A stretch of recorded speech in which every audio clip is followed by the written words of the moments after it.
Miss Alderwoman Emma Mills.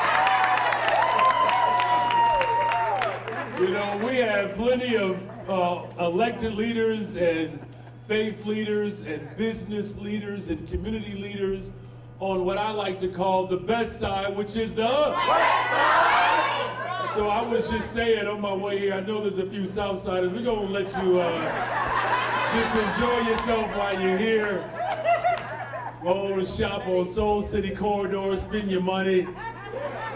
But I'm grateful to all the elected leaders, of course, Congressman Davis, thank you, Representative LaShawn Ford, thank you both for your leadership, and of course, Alderwoman Emma Mitts. And it's so good to be home in Austin. Let me just say, so I'm coming from downtown, and on the way in, I'm like, boy, I wish my day could just end right over here. But I have a few more things to get to today, but what an incredible celebration. You know, there are some organizations that are just, when you think about Chicago, you think about the great community institutions, and there's no institution that has a stronger reputation and standard for standing up for our people, and that's the Westside Health Authority.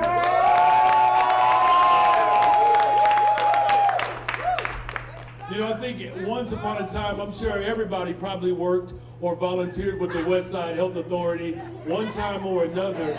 But really, to all of the partners that are present today, this is a great celebration, the Avenue Apartments and the continued revitalization of our community. You know, Austin is a community of vision and resilience, where we as neighbors have long advocated for community development and employment opportunities, housing, and of course, to be able to experience Chicago's prosperity. Aren't you glad that downtown investments have finally made it to the west side of Chicago? And so today's opening of the Avenue Apartments, it really reflects this community's history of organizing and strategizing in such a critical way. We all know that housing in particular, this is just more than shelter. It is about stabilizing our communities, but it's also about making sure that we provide dignity for our people. It's the foundation for opportunity. Affordable, fair housing is the cornerstone of really what makes communities safer, and it allows them to thrive. And this is why this project is so deeply important to us, especially for right here in Austin, but really for the entire city of Chicago. Because remember, you all, it was Reverend Dr. Martin Luther King Jr. that said, whatever affects one directly, it affects all of us indirectly. And so what affects my family and neighbors in Austin, it affects the people downtown. What affects the people in Rogers Park, it affects the people in Inglewood. So when the people of Austin are hurting because they don't have affordable homes and safe streets, all of Chicago hurts. But aren't you glad that Chicago is being healed? Because Austin is getting its healing right now. And so my administration is committed to building and preserving affordable housing across the entire city of Chicago. But you know what also makes this assignment so critical? As Alderwoman Mitts has alluded to, I did release my fiscal year 2026 budget proposal to City Council. And what I made absolutely clear, no cuts to services, and we're not raising property taxes to balance this budget, because we have to stabilize our communities. And so that's why my administration is committed to continuous this investment to demonstrate that we can build better together. We put forth the $1.25 billion housing economic development bond, which is the largest investment for housing and economic development in the history of Chicago. And this is going to fuel construction and rehabilitation and preservation of affordable housing right here on the west side and throughout Chicago. To date, you all, over 4,000 units have been built, rehab, preserved, with over 10,000 units to be advanced overall. Just in the summer of 2025 alone, we built 422 new units, and we are in the process of completing 1,600 more, you all.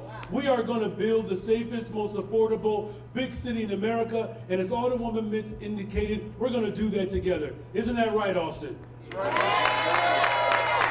And so in closing, The Department of Housing supported the Avenue project, the apartments, with this project with over $950,000 funding through our TIF Purchase Rehab program by CIC, with the goal of preserving affordable rental units in this building.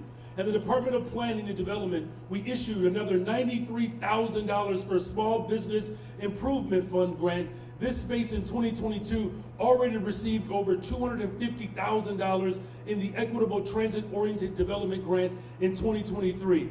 And of course, this project is being led by the Westside Health Authority. So I want to thank you all, everyone who has made this project possible. The last thing that I'll say is, there's a lot of people that try to put their mouth on Austin and the west side of Chicago. But today is living proof, you all, that we continue to show up for the rest of this city to demonstrate how powerful our unity is. And check this out, you all. This past summer, not only did we build more affordable homes, we hired over 1,800 young people for summer jobs right here out of Austin, you all.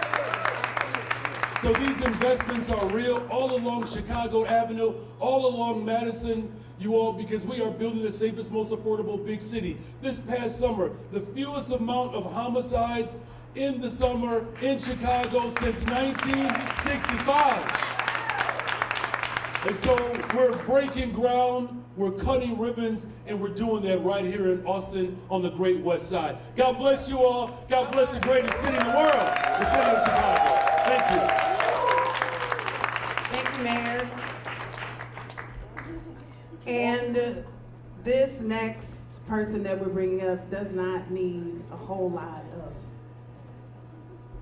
just fanfare, but we're going to give it to him because I'm inviting AAA BNA's Executive Director Malcolm Crawford to the mic.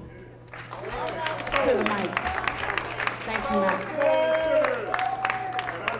So real quickly, when I say soul, you say city, all right? One time.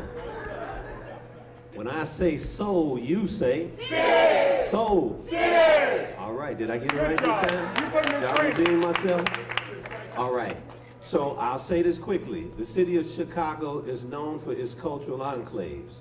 And if we can have Greektown, Chinatown, Boys Town, Little Italy, Ukrainian Village, then we can have what?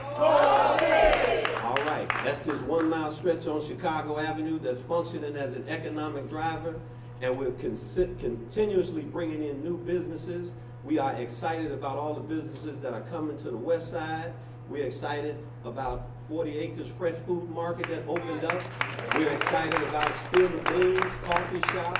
We're excited about all of the businesses that continue to be on Chicago Avenue. And I always say, what better street in the city of Chicago to have a focus on than Chicago Avenue? We focus on Michigan Street and everybody else. Let's focus on Chicago Avenue. So I'm just excited to be here. I'm excited about all that's coming. And don't get weary, y'all, because there's more to come. As Alderman Mitt say, we're going to cut more ribbons and we're going to break more ground. I needed that, man, because I almost messed it up like I did before. But all right, I got it. And let me just say to my brother who's not here, who I love very much, Morris Reed, he is my friend and I enjoy everything that we talk about in